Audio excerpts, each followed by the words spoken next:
Hey, what's up everyone? It's your boy Willie V, aka Boo Boy Kennels. I'm actually doing this video tutorial for a fellow YouTuber who was having some issues with people copying his videos.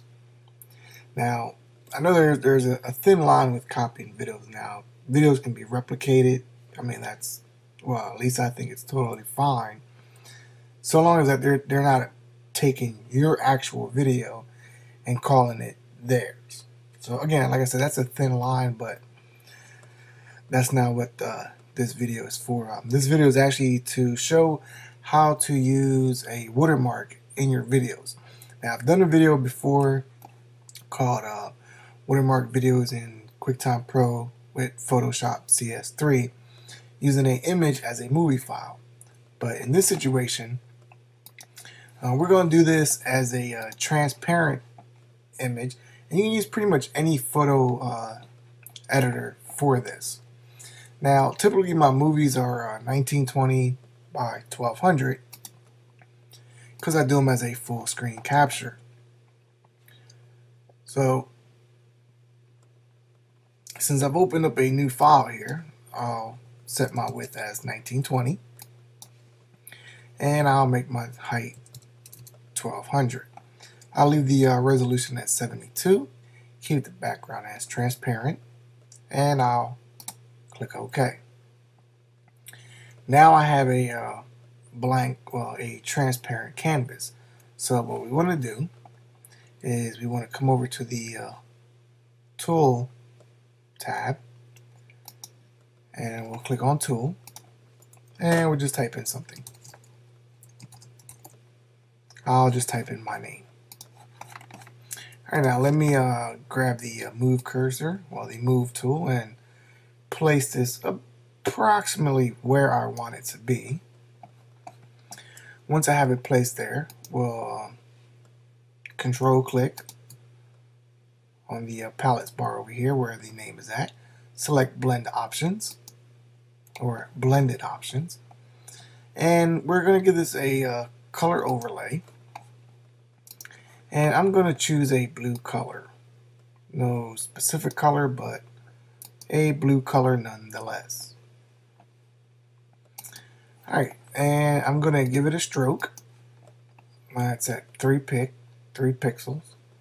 And I'm going to make the stroke black. The reason I'm going to make it black is because if for any reason my movie has a matching blue color, it may not show through as well. So we'll give it a black stroke and I'll hit OK. Alright, now we can go to the blend options, the very first top, blend options default, and we can change the opacity to about, let's say, 60%. So that way it's part see-through and not so see-through. Again, you can make the opacity anything you want, to your liking. Alright, now we'll go ahead and save this as a PNG file. And I'll call it my name. I'm just going to overwrite the one that I've already created before as a demo.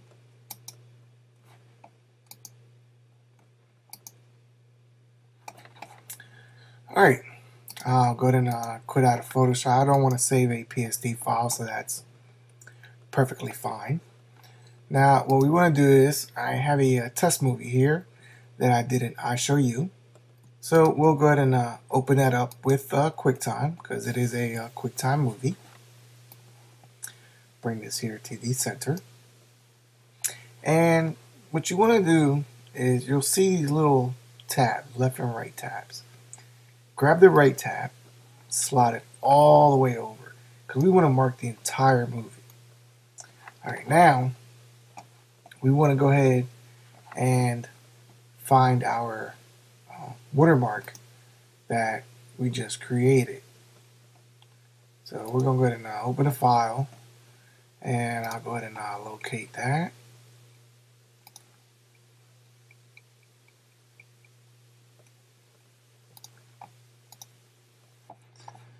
And I'll go ahead and minimize the view of that to half the size. Bring this down here. And I'm going to do the same. Grab the right tab, slide it all the way over. That way I have the entire view that I want to copy. Now I know you're probably saying, so, oh my god, that looks so ugly. It's a white background, and you know, the background of the letters are like black and blue. Well, it's because we're viewing a PNG image as a movie when it's really not a movie. But anyways, we're going to go to QuickTime, click Edit, Copy, and we'll go ahead and minimize that. And while we have our test movie open, we'll click on Edit, Add to Selection, and Scale. We go back to the half size. Alright, now that we have that, click on Command J, bring up our preferences here. Now,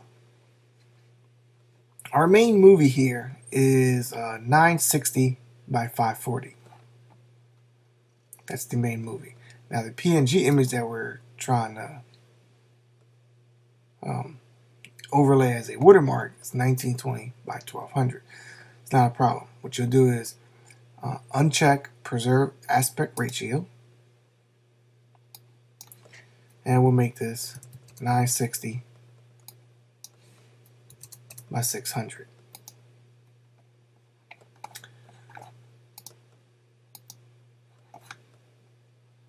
Alright, now this way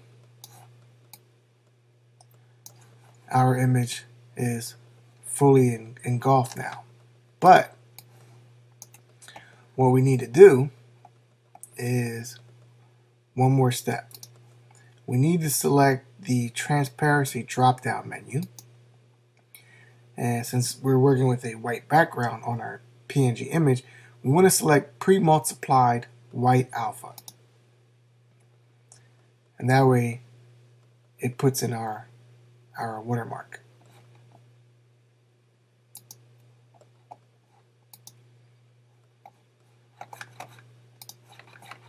Let me go to my main video. Oh, 960/540. I did 960/600. I'm a goofball.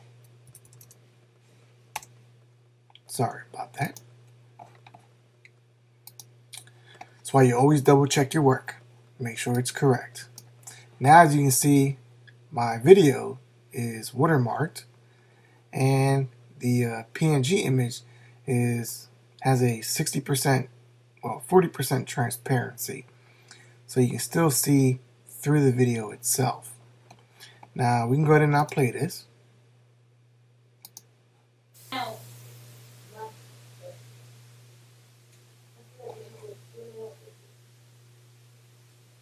Alright, now this is a test recording of iShowU.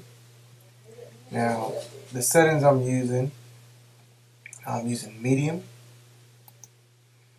Alright, and as you can see, since I have the image with a partial transparency, you can actually see the letters of the background showing through my watermark. Now once you have that, and I suggest to make a backup copy or at least save as, but for now I'm just going to go ahead and save this particular file, and that way it's saved. And I'll go ahead and move my marker back, and I'll go ahead and I'll close out that movie. Now when I open up my test movie again with QuickTime, it is now watermarked, the entire movie. And that is a very easy way to use QuickTime Pro with a transparent PNG image to watermark your videos. Anyways, this is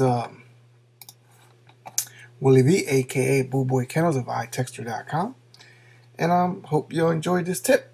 Alright, as always, thank you all for taking the time to watch.